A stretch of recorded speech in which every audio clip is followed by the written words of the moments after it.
విశాఖపట్నంలో భూమాఫియా ఏ రేంజ్లో రెచ్చిపోతుందో చెప్పడానికి ఇప్పుడు ఒక మైండ్ బ్లోయింగ్ న్యూస్ బయటపడింది. సామాన్యుల స్థలాలు, పేదల ఇండ్లు కబ్జా అవ్వడం మనం రోజు చూస్తూనే ఉంటాం.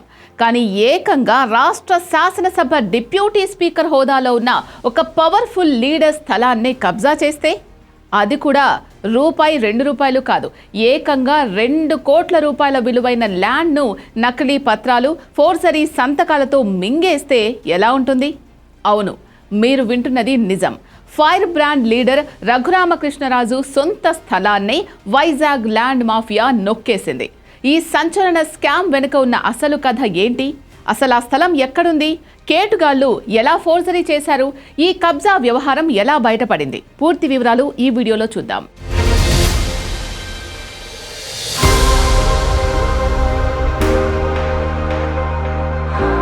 ముందుగా ఈ స్థలం ఎక్కడుందో చూద్దాం.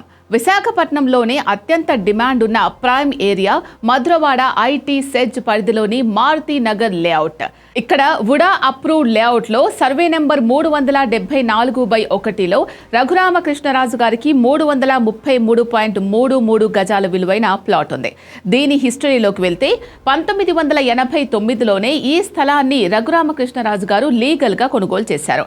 అప్పల నరసమ్మ అనే ఆవిడకు జీపీఏ హోల్డర్ అయిన భూపతి వెంకట కృష్ణరాజు నుంచి రఘురామ గారు ఈ స్థలాన్ని కొని డాక్యుమెంట్ నెంబర్ 6725/89తో రిజిస్ట్రేషన్ కూడా చేయించుకున్నారు.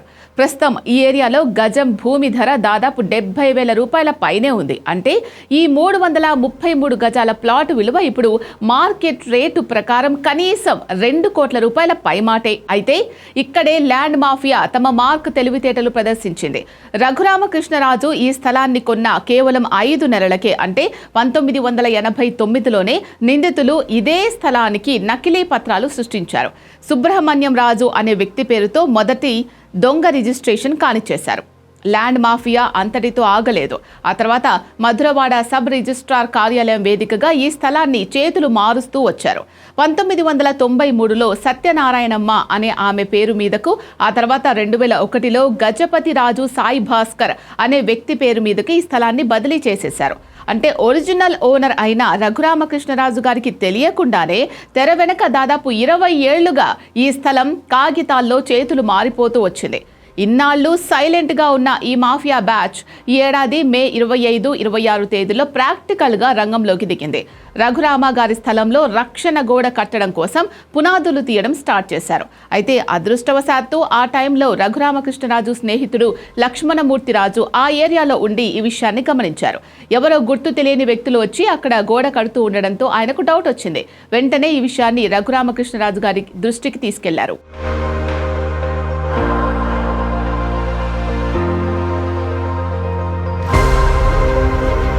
తన స్థలంలో వేరే వాళ్ళు గోడ కట్టడం వెంటనే షాక్ అయిన రఘురామ గారు వెంటనే హైదరాబాద్ నుంచి తన ఒరిజినల్ డాక్యుమెంట్లు పంపి అంతర్గతంగా పూర్తి విచారణ జరిపించారు. ఆ విచారణలో తేలిన నిజం చూసి ఆయన మైండ్ బ్లాంక్ అయింది. ఆ దొంగ డాక్యుమెంట్లలో ఉన్నది తన సంతకం కాదని, తన సంతకాన్ని దారుణంగా ఫోర్జరీ చేసి నకిలీ కాగితాలు సృష్టించి ఈ కబ్జాకు పాల్పడ్డారని ఆయన లీగల్ టీం నిర్ధారించింది. ఏకంగా డిప్యూటీ స్పీకర్ స్థలాన్నే టార్గెట్ చేయడంతో ఈ వ్యవహారం కాస్త తీవ్ర సంచలనంగా మారింది. దీనిపై రఘురామకృష్ణరాజు గారి పేరుతో విశాఖపట్నంలోని పిఎం పాలెం పోలీస్ స్టేషన్లో ఈ నెల 20న అధికారికంగా కంప్లైంట్ అందింది. నా ఒరిజినల్ డాక్యుమెంట్లను పరిశీలిస్తే నా సంతకం ఫోర్జరీ జరిగినట్లు స్పష్టంగా తెలుస్తోంది. ఈ ఫిర్యాదును రిజిస్టర్ చేసి దర్యాప్తు చేపట్టి దోషులను కఠినంగా శిక్షించాలి అని ఆ ఫిర్యాదులో పేర్కొన్నారు. వెంటనే పోలీసులు స్పందించి ఆ ల్యాండ్ గ్రాబింగ్, ఫోర్జరీ వ్యవహారంపై కేసు నమోదు చేశారు. సబ్ రిజిస్ట్రార్ ఆఫీస్ రికార్డులను, ఆ ఫోర్జరీ వెనుక ఉన్న సూత్రధారులను పట్టుకునేందుకు దర్యాప్తు ముమ్మరం చేశారు. చూశారుగా, ప్రభుత్వంలో అంతటి కీలక పదవిలో ఉన్న డిప్యూటీ స్పీకర్ స్థలానికే రక్షణ లేకపోతే ఇక సామాన్య ప్రజల పరిస్థితి ఏంటి అనే ప్రశ్నలు ఇప్పుడు వినపడుతున్నాయి. మరి ఈ భారీ భూ కుంభకోణం వెనుక విశాఖకు చెందిన ఏ పెద్దల హస్తముంది? పోలీసులు ఈ కేటుగాలను ఎలా పట్టుకుంటారు అనేది చూడాలి.